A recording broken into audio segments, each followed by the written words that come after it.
वहीं देश और दुनिया में ओमिक्रॉन के बढ़ते मामलों को देखकर उत्तराखंड सरकार सतर्क हो गई है। प्रदेश सरकार ने राज्य के सभी सीमाओं पर स्वास्थ्य विभाग की टीम को तैनात कर दिया है और निर्देश दिए हैं कि प्रदेश में आने वाले यात्रियों की आरटीपीसीआर जांच के बाद ही उन्हें देवभूमि में प्रवेश करने दिया जाए।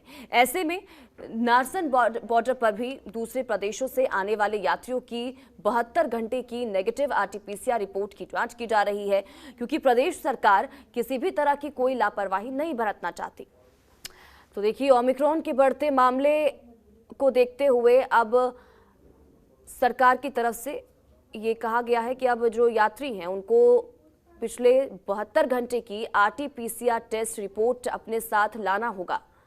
ये अनिवार्य कर दिया गया है। इससे पहले एयरपोर्ट्स पर और इन जगहों पर पिछले 24 घंटे की आरटीपीसीआर टेस्ट अनिवार्य थी और अब 72 घंटे के लिए इसको अनिवार्य कर दिया गया। जो आरटीपीसीआर टेस्ट है वो 72 घंटे का होना चाहिए। दरअसल ओमिक्रॉन के लगातार जो मामले बढ़ रहे हैं और जो डर एक बार फिर से लोगों के अंदर अब उजागर होने लगा है, तो उसी को देखते हुए अब ये ज़रूरी कदम उठाए जा रहे हैं। हालांकि इससे पहले सरकार की तरफ से हर किसी से यही कहा जा रहा था कि आप जागरूक रहें, भीड़ भाड़ वाली जगह पर ना जाएं, इसी के साथ ही डबल मास्क प्रयोग करें। लेकिन अब देखिए, ओमिक्रॉन दक्षिण अफ्रीका से जिसकी शुरुआत हुई थी और भारत में भी इसके मामले सामने आने लगे हैं एक एक करके, और यही वजह है कि अब तमाम राज्यों में कदम उठाए जा रहे हैं, एडवाइजरी जारी की जा रही है। और अब देखिए, अगर उत्तराखंड की बात करें तो यहाँ पर 72 घंटे का आरटीपीसीआर टेस्ट आपको रिपोर्ट आपके साथ होनी चाहिए अगर आप ट्रैवल कर रहे हैं तो। और भी ज़्यादा सख्ती कर दी गई है ओमिक्रॉन के मामलों को देखते हुए। ओमिक्रॉन के मामले और ज़्यादा ना बढ़ें। अजय पांडे ज़्यादा जानकारी के साथ हमारे संवाददाता जुड़ गए हैं इसी खबर पर। अजय, जानकारी चाहेंगे। एयरपोर्ट्स पे तो हम आरटीपीसीआर टेस्ट जो अनिवार्य किया गया था यात्रियों के लिए वो तो देख ही रहे थे, अब बॉर्डर्स पर भी अब ये कहा गया है कि 72 घंटे की आरटीपीसीआर टेस्ट आपके साथ ज़रूर होनी चाहिए आप अगर ट्रैवल कर रहे हैं तो। जानकारी इसको लेकर और क्या कुछ इसके अलावा जो कदम उठाए जा रहे हैं उसको लेकर क्या कुछ जानकारी? देखिए, उत्तराखंड में अब धीरे धीरे कोरोना के कई मामले बढ़ते जा रहे हैं और इसको लेकर के सरकार काफी गंभीर है। और क्योंकि पहले से ये कहा गया है कि जो बॉर्डर एरिया है उन सारे बॉर्डर एरिया में आरटीपीसीआर और एंटीजन टेस्ट के लिए टीमें बिठाई गई हैं, क्योंकि पहले से भी वहाँ टीमें थी, लेकिन बीच में काफी ढिलवाई भी हुई और बहुत सारे लोग बिना इन जांच रिपोर्ट के ही आगे बढ़ते गए। और हालांकि उस समय क्योंकि मामले काफी कम थे, अब धीरे धीरे मामले बढ़ते जा रहे हैं, कई जिलों में संख्या भी बढ़ रही है।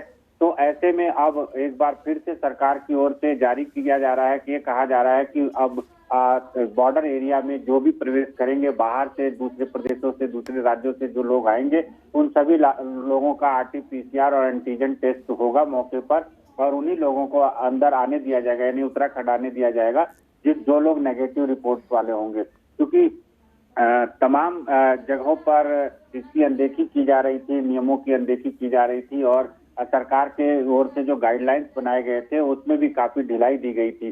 तो अब सरकार की ओर से एक बार फिर से इस पर सख्ती बरती जा रही है और नए सिरे से गाइडलाइंस भी तैयार किया जा रहा है और सबको ये निर्देश दिया गया है, सभी जिलों के जिलाधिकारियों को जो बॉर्डर एरिया पर हैं, कि वो यहाँ उत्तराखंड में प्रवेश करने वाले सभी लोगों का आरटीपीसीआर टेस्ट रिपोर्ट देखें, डबल डोज देखें कि इंजेक्शन उनको लग चुके हैं या नहीं, और एंटीजन टेस्ट मौके पर भी करवाएं और उसके बाद ही लोगों को यहाँ पर आने की अनुमति दें।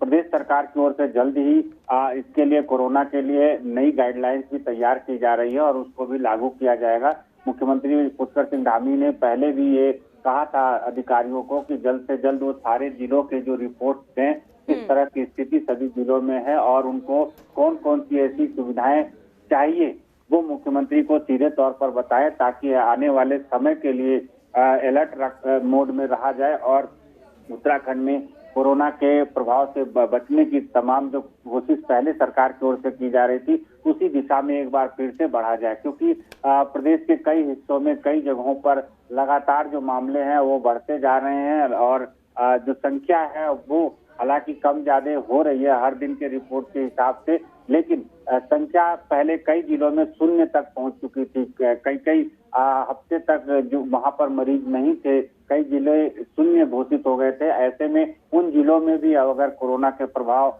बढ़ते जा रहे हैं, कोरोना के मामले बढ़ते जा रहे हैं, तो ऐसे में सरकार की ओर से इसे गंभीरता से लिया जा रहा है। और मुख्यमंत्री पुष्कर सिंह धामी ने कुछ दिन पहले भी अधिकारियों के साथ बैठक की थी और बैठक के बाद अधिकारियों को निर्देश दिए थे कि वो सभी रिपोर्ट तैयार करके उनको बताएं कि कौन कौन सी सुविधाएं उनको जरूरी है कि उनको पहुंचाई जाए और कैसे कोरोना के प्रभाव को और जो उसके नए वेरिएंट की बात कही जा रही है पूरे देश में, बाकी अन्य जगहों पर भी नए वेरिएंट को लेकर के लोग डरे सहमे हैं। ऐसे में उस वेरिएंट से उत्तराखंड में को कैसे बचाया जाए, जो लोग एयरपोर्ट पर आ रहे हैं उनका भी पूरी तरह से जो ठीक है अजय बहुत बहुत शुक्रिया इन तमाम जानकारी के लिए और हमारे साथ जुड़ने के लिए। तो देखिए जिस तरह से हमारे संवाददाता अजय हमें जानकारी दे रहे थे कि अब क्योंकि जिस तरह से अब ओमिक्रॉन के जो मामले हैं वो लगातार बढ़ रहे हैं बाकी राज्यों में भी, उसी को देखते ही अब यात्रियों की, लोगों की सुविधाओं के लिए, उत्तराखंड वासियों के लिए एक एक करके कदम, अब अहम कदम उठाए जा रहे हैं। खबरों के निष्पक्ष विश्लेषण के लिए सब्सक्राइब करें जनतंत्र TV and press the bell icon. Never miss any update.